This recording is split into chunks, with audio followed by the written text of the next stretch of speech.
Hi everyone, welcome back to the channel. In today's quick video, I'm going to show you how to fix Shark Robot Vacuum Error 6. So when you see the error 6 in your Shark IQ, it simply means that the bumper is moving freely. So in order to fix this issue, what you can do is you can simply let's just try to find out the solution via Reddit. So as you can see that this person is saying that my RV1 001 AE is just over 2 years old and had the same issue. Shark support said that they could not fix the problem since it was out of warranty.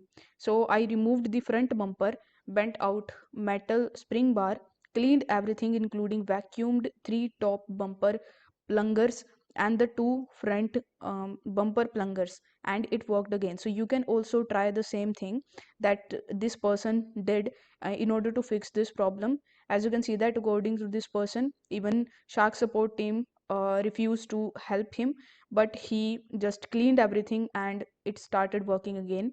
So you can also do the same. And if we scroll to the up, you can see that this person is saying that I gave away an iRobot self emptying but used bags for the POS, and now I get to wait for 2 to 3 weeks for the new Shark to show up. So basically they just replaced their product. But in my opinion, you should also try to clean your robot and check whether the problem is fixed or not. So if this video helped you out, don't forget to like the video and subscribe to the channel. Thank you so much for watching.